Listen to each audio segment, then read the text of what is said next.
마태복음 15장 21절부터 28절까지의 말씀으로 큰 믿음의 어머니라는 제목으로 말씀을 전하겠습니다. 이번 주일이 이제 마더스 데이니까 성경에서 어머니가 나와 있는 구절들이 어떤 것이 있더라 하면서 이제 기도를 하면서 찾아봤습니다. 이제 많은 구절들이 있겠지만 오늘 하나님께서 이 본문을 저에게 주셨는데요. 지금 우리가 읽었던 이 본문에는 자신의 딸이 마귀에게 사로잡혀서 시달리고 있었던, 그래서 이 어머니는 어떻게든 이 딸을 살리고 싶어서 딸의 문제를 해결해 주고 싶었는데 자신에게는 도저히 해결 방법이 없었습니다. 그래서 좌절하던 한 어머니가 예수님께 나와서 이제 문제를 해결받는, 딸이 고침을 받게 되는 그런 이야기가 나와 있습니다. 그래서 오늘 설교 제목을 큰 믿음의 어머니라고 정해봤는데, 큰 믿음의 어머니가 어떻게 했는지에 초점을 맞추는 것이 답이 아니라는 것을 주님이 알려주셔서 초점은 무엇이냐면 이 어머니를 긍휼히 여기시고 그 딸을 고쳐주셨던 예수님이 어떤 분이신가, 여기에 초점을 좀 맞춰서 보기를 원합니다. 왜 이 예수님께서는 이 여인을 보고 너무 믿음이 크다고 하시면서 왜 감동을 하셨는지, 또 그녀의 간절한 기도에 왜 응답을 주셨는지 오늘 좀 살펴보는 시간을 가지려고 합니다. 우리가 잘 아는 찬송가 중에 Trust and Obey 하는 찬송가가 있죠. 오늘 설교를 짧게 두 글자로 정의야 한다면 Trust and Pray, 하나님을 신뢰하고 하나님께 기도하는, 하나님께서는 하나님을 신뢰하고 하나님의 긍휼을 구하면서 기도하는 사람을 기뻐하신다 하는 것을 보기를 원합니다. 마태복음 15장 오늘 본문에 21절을 보시면요, 그때에 예수님께서 거기에서 가서 두로와 시돈 지방으로 떠나가시니 라고 기록이 되어 있습니다. 이 거기가 어딘가 하고 살펴봤더니 앞장에 마태복음 14장 34절에 보시면 그들이 건너가서 게네사렛 땅에 들어가매라고 기록이 되어 있습니다. 여기가 거기입니다. 그래서 예수님은 게네사렛이 어딘가 살펴봤더니 오늘 원래 지도를 보여드리려고 했었는데, 이스라엘 지도를 한번 생각해 보시면 위에 갈릴리 호수가 있고 밑에 사해가 있죠. 갈릴리 호수에서 10시 방향 쪽에 있는 그 호수에 붙어 있는 도시가 게네사렛이더라고요. 구약시대 여호수아서 19장에서는 킨네롯 이란 이름으로 불리우는 도시인데 같은 도시입니다. 킨네롯, 게네사렛 같은 도시고, 여기서 지금 예수님께서 여기 오셨더니 수많은 사람들이 나와서 예수님의 옷단을 만지기만 해도 병을 고침받는 그런 일이 지금 막 일어나고 있습니다. 35절에 그곳 14장 35절에 그곳 사람들이 그분을 알아보고 주변 온 지역에서 사람을 보내어 병든 모든 자들을 그분께로 데리고 와서 그들이 다만 그분의 옷단에라도 손을 대게 하실 것을 그분께 간청하더니 손을 댄 자들은 다 완전히 온전하게 되니라. 지금도 예수님이 계셔서 우리가 그분의 옷단을 만지기만 하면 우리의 모든 필요를 채움받고 병이 난다면 너무나 좋겠지만, 이 당시에 유대인의 왕으로 오신 예수님이 원래 기적으로 시작했던 유대인을 대상으로 하셨던 사역에서 주로 기적을 사용하셨던 것을 우리가 알 수가 있게 됩니다.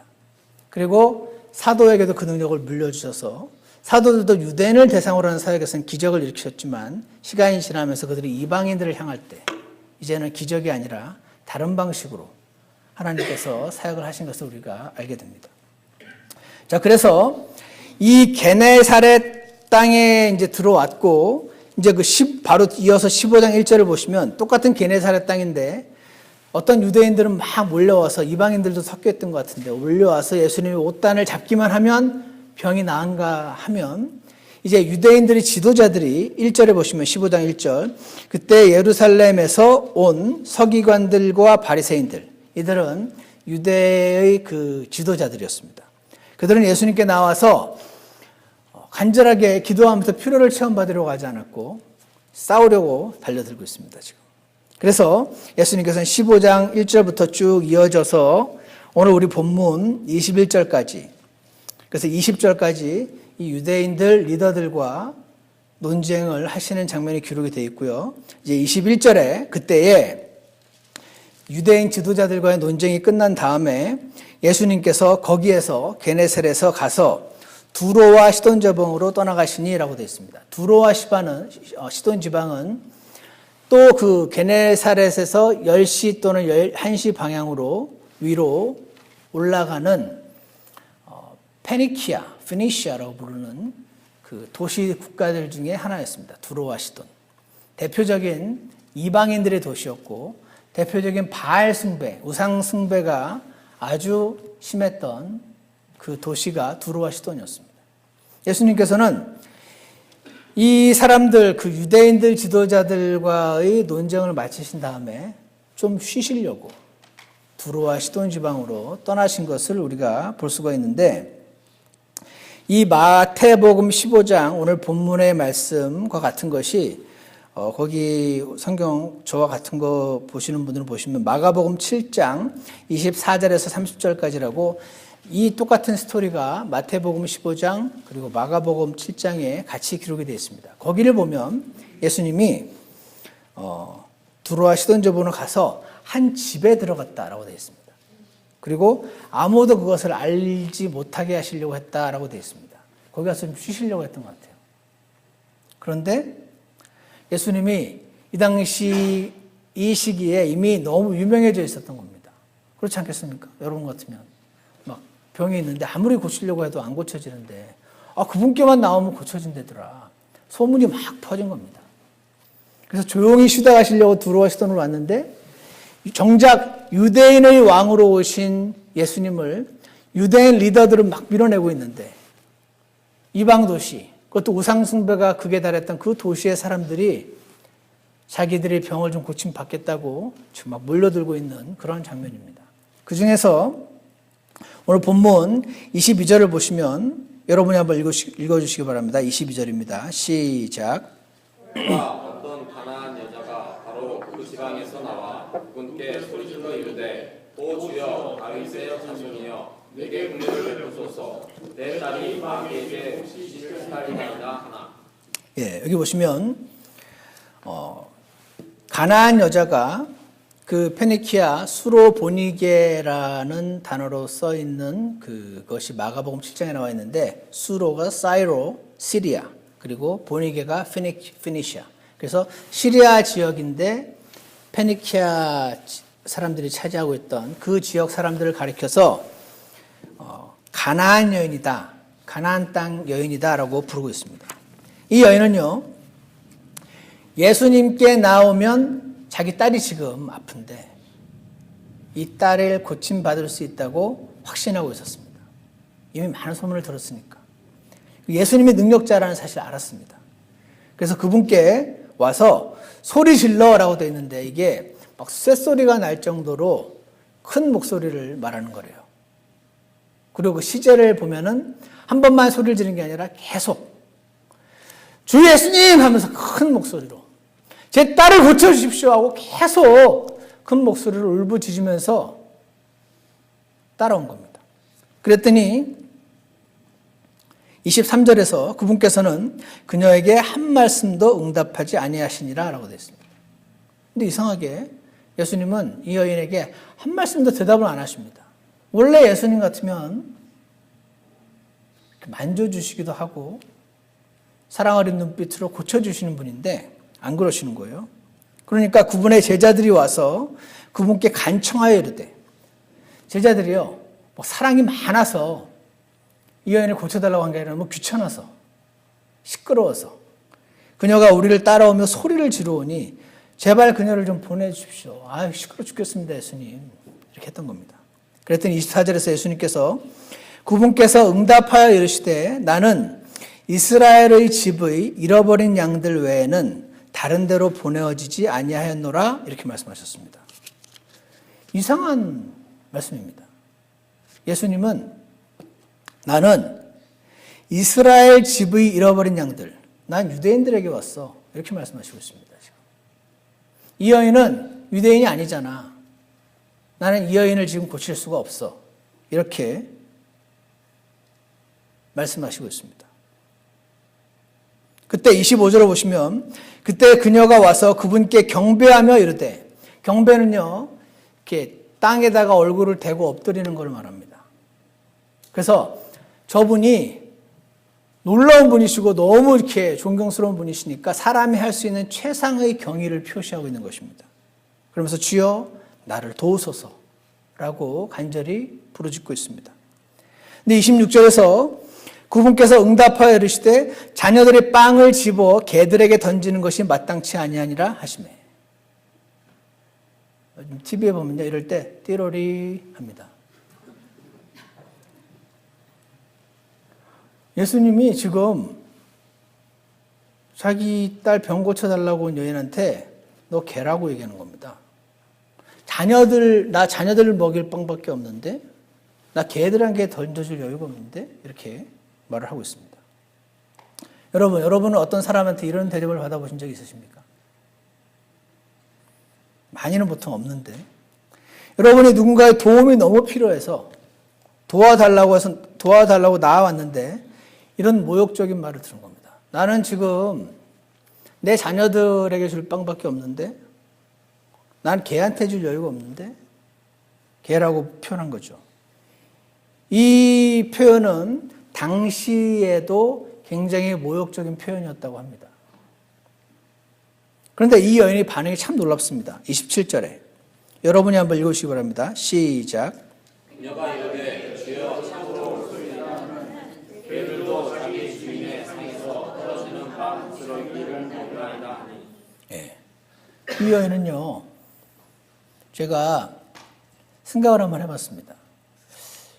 간절하게 나아갔는데 나는 내 자녀들 먹일 빵밖에 없고 난 개들한테 던질 수 없어 라고 말했을 때 이를 혀를 꽉 깨물면서 내 딸을 고치기 위해서는 어쩔 수 없지, 목적을 위해서 그 어떤 모욕이라도 감수하리라, 이런 태도를 지금 하고 있는 건가 혹시?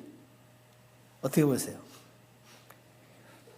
우리가 성경에 써있지 않아서 자세히는 알 수 없지만, 확실하게 알 수는 없지만, 주인의 상에서 떨어지는 자녀들의 빵을 집어 개들에게 던지는 것이 마땅치 아니하니라 그녀가 이르되 주여 참으로 옳소이다마는. 이게요, 그녀가 충격을 받아 잠시 말을 못하며 서 있다가, 이런 말이 안 써 있는 걸 볼 때 너무 화가 나 죽겠지만 목적을 이루기 위해서 참고 있는 것으로 잘 안 보이더라고요, 저는. 여러분 어떻게 보이십니까? 참으로 옳소이다마는. 옳습니다. 유대인들에게 오신 유대인의 왕이란 말이죠. 나는 더러운 이방인이란 말이죠. 그거 맞는 말이네요. 그녀는 굉장히 겸손한 사람이었다고 생각을 합니다. 겸손은 뭡니까? 겸손은 그냥 자신을 하나님 앞에서 있는 그대로 바라보는 것이 겸손 아닐까요? 교만한 유대인들은요, 이렇게 표현했으면 어떻게 됐을까? 이렇게 표현 안 하고 예수님께서 은혜로 다가와도 교만한 유대인들은 당신은 왜 장로들의 전통에 따라 손을 씻지 않냐 그러면서 예수님과 싸웠고, 예수님이 비슷한 말을 하셨으면 너무 분노가 충만하여 어떻게든 그를 죽일까 궁리하더라, 뭐 이런 식으로 적혀 있을 것입니다. 근데 이 여인은 지금 예수님께는 자신이 모르는 어떤 계획이 있다는 사실을 그녀는 잘 몰랐어요. 여러분, 하나님의 계획을 가리켜서 성경에는 dispensation, 또 다른 말로 administration, 그래서 경륜, 계획, 영어로는 economy, 이런 식으로 얘기합니다. 이게 뭐냐면 경영 방식이라는 게 있습니다. 하나님은요, 이 세상을 다스리는 경영 방식이 있으세요. 그래서 사람이 일일이 그걸 다 알지는 못합니다.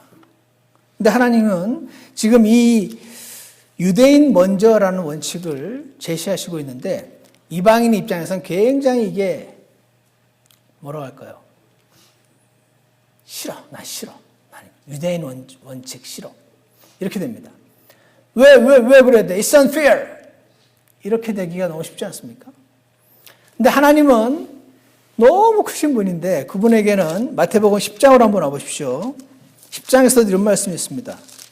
10장에서 1절에 보시면 12제자를 부르셨어요. 그들에게 부정한 영들을 쫓아내는, 마귀들을 막 쫓아내는 엑소시즘 능력을 주셨습니다. 온갖 종류의 질환과 종류의 질병을 고치는 암, 여러 가지 모든 질병을 고치는 권능을 예수님께서 자신의 권능을 지금 제자들에게 주시면서 그들을 이제 사도라고 부르면서 내보냅니다. 5절에 보시면 예수님께서 이 12명을 내보내시면서 그들에게 명령하여 이르되 너희는 이방인들의 길로도 들어가지 말고 이방인들에게 가지 마. 이런 말 들으면 하나님은 유대인의 지역 신인가? 유대인만 사랑하시나? 이런 생각을 할 수가 있습니다. 그러면서 사마리아 사람들의 어떤 도시로 들어가지 마라. 그렇습니다. 사마리아는요, 반은 유대인이고 반은 이방인의 혼혈입니다. 그러니까 이방인의 피가 섞인 사마리아인에게도 가지 말고 6절 오직 이스라엘 집의 잃어버린 양들에게로 가라. 가서 선포하여 이르되 하늘의 왕국이, 여기서 하늘의 왕국은 천국, 죽어서 가는 천국이 아닙니다. 이 땅에 유대인 메시아로서 이 땅에 나라를 세우실 건데 그 왕국에 가까이 왔으니 너희 유대인들은 회개하라. 원래 하나님 백성이었거든요. 원래 언약을 맺었었거든요. 예전에 조상들에게부터. 그래서 돌아와라 라고 처음에 예수님께서 하나님의 계획을 가지고 이 땅에 오셨을 때 유대인 먼저라는 원칙이 있었습니다. 그러면서 아까도 성경 공부 시간에 잠깐 언급을 했는데 유대인들은요 기적으로 시작된 민족입니다.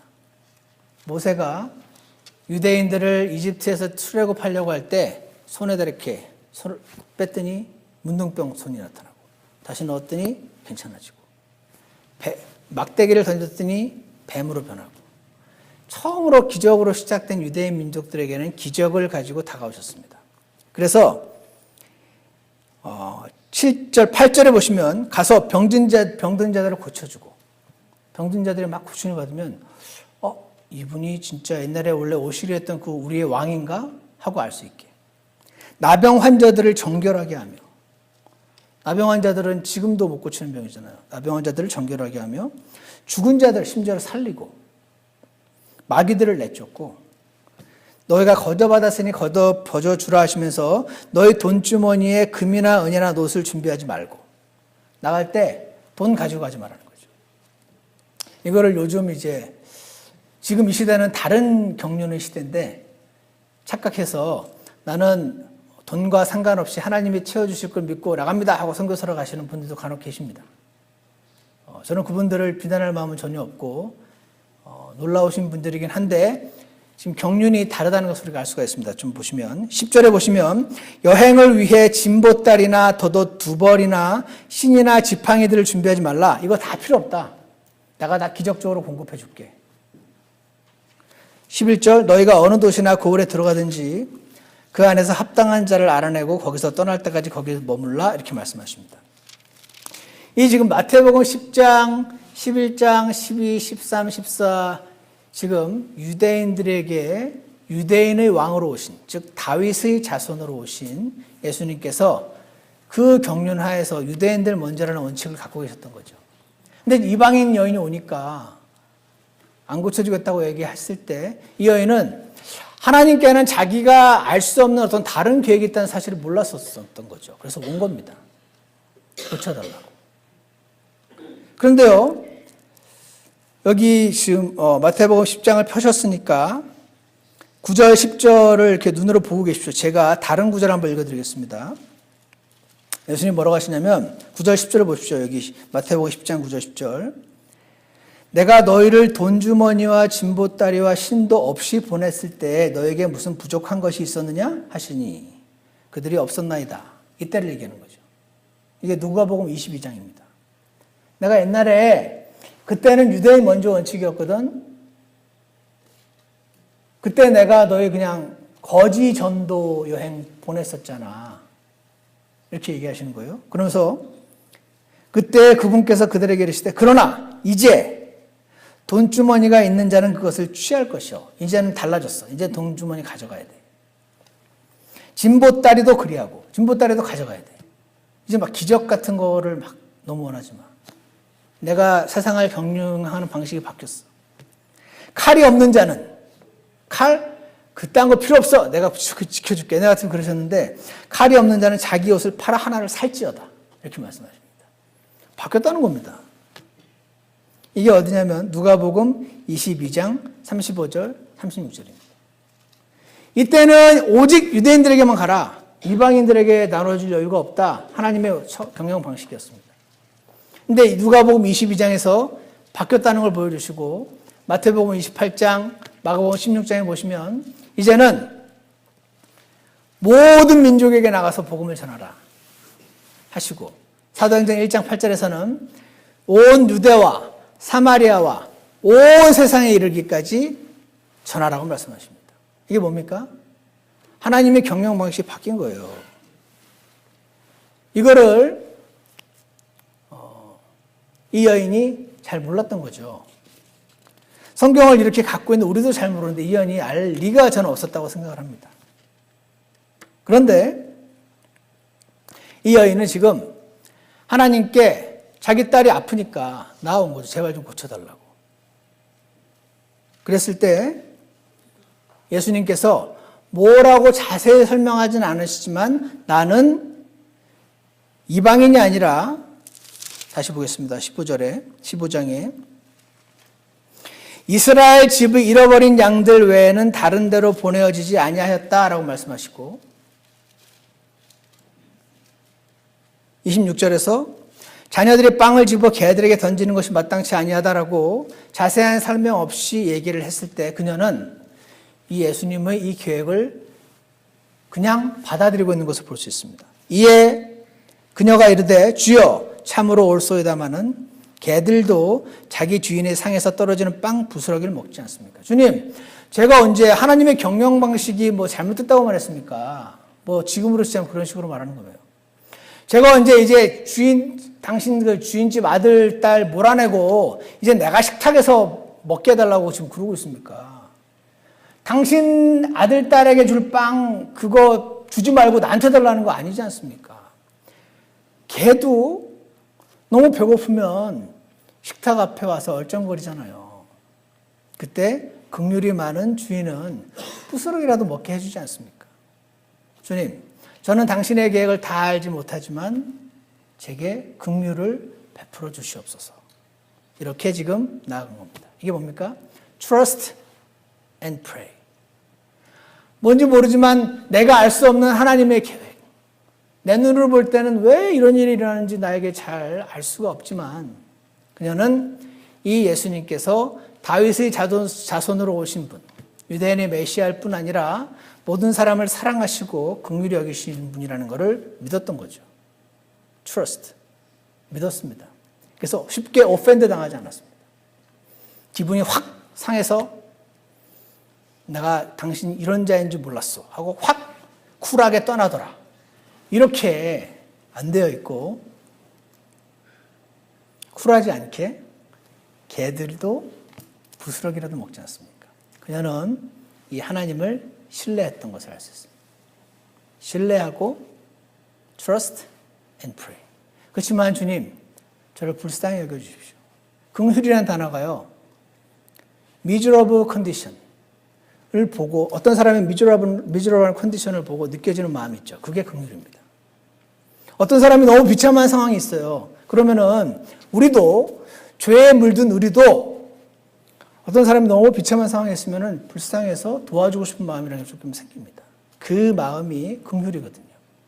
주님, 저를 긍휼히 여기소서. 제 딸이 지금 아픈데 제발 좀 고쳐주십시오. 긍휼을 베풀어 주십시오. 내가 자격이 있어서 원하는 게 아닙니다. 제발 긍휼을 베풀어 주시옵소서. 라고 그녀는 끈질기게 주님 앞에서 떠나지 않고 trust and pray 했던 것입니다. 그랬을 때 예수님이요, 예수님이 깜짝 놀라시는 일이 잘 없는데 깜짝 놀라서 28절에서 이렇게 말씀하십니다. 이에 예수님께서 그녀에게 응답하여 이르시되 오 여자여. 이 오란 단어가 깜짝 놀랐을 때 와우 이겁니다. 와우, 나는 이런 믿음을 본 적이 없는데 일일이 다 모를 텐데 내 계획을. 근데도 하나님이 좋으신 분이라는 걸 알고 내 계획을 그냥 받아들이네. 혀를 깨물면서 목적을 위해서 막 이를 갈면서 참고 있는 게 아니라 내 계획을 겸손하게 그냥 받아들이고 긍휼을 달라고 구하고 있네. 오 여자여 내 믿음이 크도다 말씀하시며 내가 원하는 대로 그 일이 내게 이루어질지어다. 야, 내가 원하는 대로 그 일이 내게 이루어질지어다. 여러분 지금 간절히 원하는 어떤 일이 있으신가요? 여러분 가지 많은 나무에 바람 잘 날 없다 그런 말씀 예전에 어른들이 많이 하셨어요. 근데 요즘은요 다 하나나 둘이잖아요. 저기 아니신 분도 있긴 하지만 대부분은 자식들이 많지도 않아요. 하나나 둘이죠. 가지도 별로 안 많은데 참 바람 잘 날은 없습니다. 이 바람 잘 날 없는 가지가 막 계속 흔들리는데 그때 우리가 주님 앞에 나왔을 때 주님께서 말씀하시기를 오 내 믿음이 크도다 네가 원하는 대로 그 일이 내게 이루어질지어다. 아 이렇게 말씀해 주시면 얼마나 행복할까요? 하신즉 바로 그 시각부터 그녀의 딸이 온전하게 되니라. 야 이건 정말 놀랍지 않습니까 여러분? 이 여인은 하나님의 계획을 받아들이고 있었어요. 동시에 하나님의 긍휼이 많으신 분임을 알았습니다. Trust and pray. Trust가 뭐입니까? 신뢰죠. 신뢰가 뭡니까? 이게 믿음인 겁니다. 하나님이 어떠신 분인지를 믿는 것이죠. 우리가 그 계획을 다 하지 못하지만 Trust and pray 할 때 오 여자여 내 믿음이 크도다.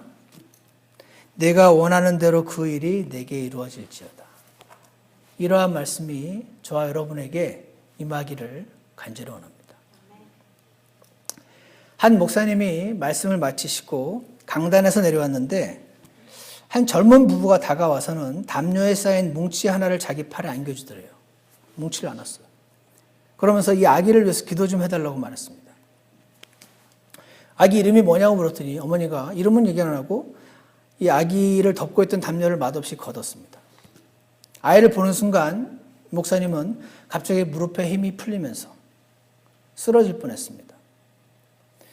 한 번도 본 적이 없는 너무 흉측하게 뒤틀어져 있는 아기가 놓여 있었습니다. 이 조그만 아기 얼굴 전체가 안으로 움푹 패여 있었습니다. 도저히 숨을 어떻게 쉴 수 있는지 모르겠었습니다. 이 목사님이 할 수 있는 말은 그냥 Oh my, oh my 이거밖에 할 수 없었습니다. 이제 그 엄마가 말합니다. 이 아기 이름은 에밀리예요, 목사님. 의사가 이 아기는 앞으로 6주밖에 더 못 산다 그래요. 아이 아빠가 말했습니다. 그러면서 우리는 목사님께서 이 아이에게 기도해 주셔서 이 아기가 죽기 전에 엄마 아빠가 자신을 얼마나 사랑하는지 알고 느낄 수 있게 해달라고 그렇게 기도 좀 해주셨으면 좋겠습니다. 그렇게 말했습니다. 너무 큰 충격과 슬픔에 이 목사님은 말을 이어나가기가 어려웠지만 간신히 입을 벌려서 기도를 했습니다. 목사님과 이 에밀리의 부모님은 그래서 에밀리를 위해서 함께 기도를 했고 기도가 끝난 뒤에 목사님 아기를 이제 부모에게 건네주면서 저희 교회가 당신들을 위해서 해줄 수 있는 일이 있을까요? 라고 물었습니다. 그랬더니 아기 아버지가 이렇게 말합니다. 목사님 괜찮습니다. 우리는 지금 이 교회에 와서 몇 년째 소그룹 목장 모임에 속해 있는데요. 우리 목장 멤버들은 모두 우리가 이 아이를 임신할 때부터 문제가 있음을 알고 함께 기도했습니다. 이 아이에게 문제가 있다는 소식을 들었던 그날 우리 멤버들은 전부 우리 집에 함께 모여 있었습니다. 에밀리를 낳던 날 이분들은 전부 병원에 함께 와주셨습니다. 우리 목원들은 저희 부부가 이 현실을 감당해내는 걸 도와줬습니다. 아기를 병원에서 데리고 나오는 날 심지어 우리 집을 청소해주고 음식까지 준비해줬습니다. 우리를 위해서 매일매일 기도해주고 하루에도 몇 번씩 전화를 해줍니다. 지금은 6주 후에 있을 에밀리의 장례식을 함께 준비해주고 있습니다. 바로 그 말을 할 때 세 쌍의 부부가 앞으로 이렇게 나오더니 에밀리와 그 부모를 둘러쌌습니다. 그러면서 우리는 언제나 이렇게 함께 한 그룹으로 교회에 오고 또 돌아갑니다, 목사님. 그렇게 얘기를 하더랍니다. 사랑하는 여러분, 이 부부는요, 이 하나님의 사랑을 받아서 전달을 해 주시는 이 목장 멤버들의 사랑으로, 그 예수님의 사랑으로 이 현실을 지금 감당하고 있었어요. 도대체 왜 이런 일이 자신에게 일어나는지 이 젊은 부부는 하나님의 계획을 도저히 알 수 없었지만 이 목원들을 통해서 흘러나오는 주님의 사랑을 신뢰함으로 이 현실을 감당해내고 있었습니다. 하나님의 계획은 여러분 정말 알 수가 없습니다. 왜 이런 일이 이 부부에게 일어나는 것인지.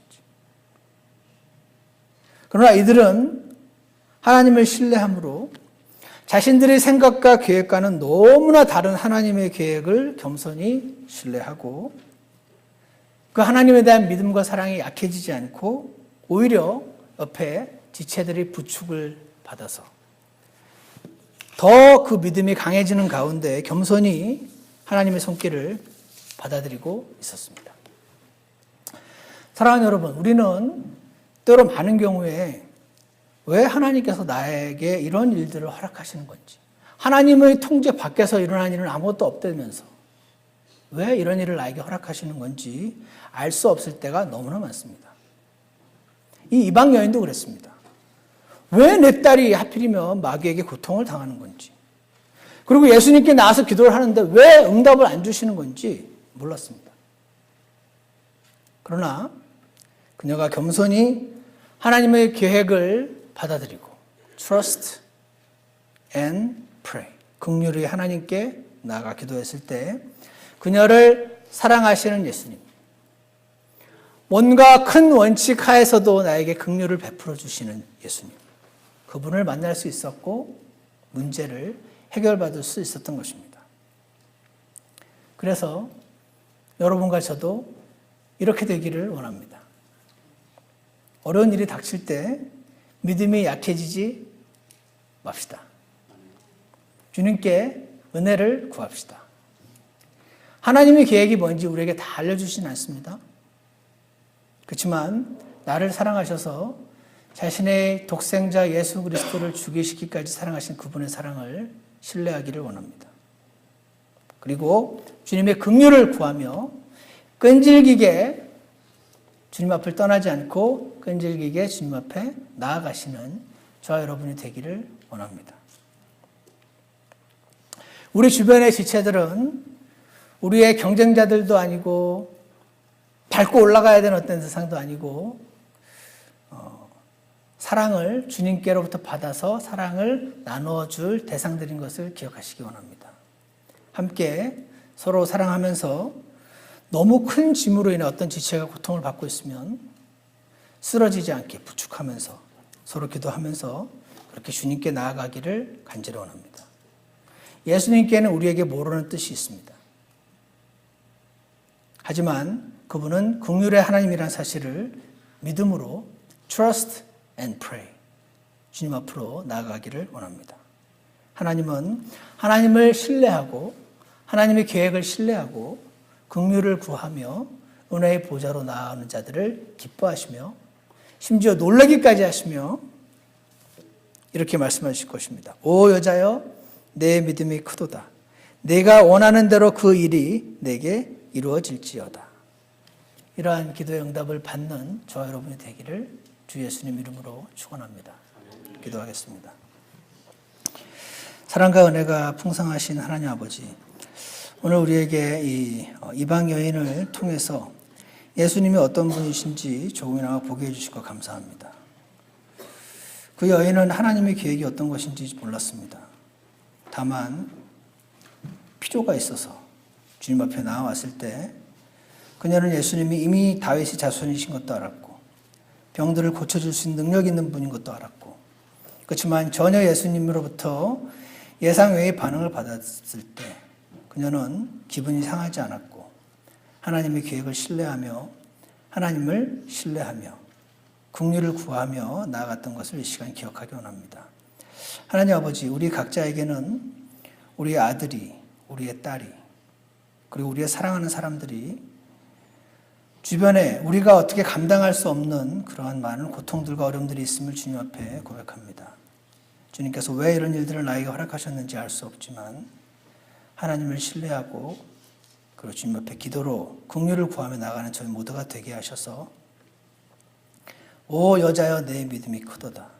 내가 원하는 것이 그대로 내게 이루어질지어다.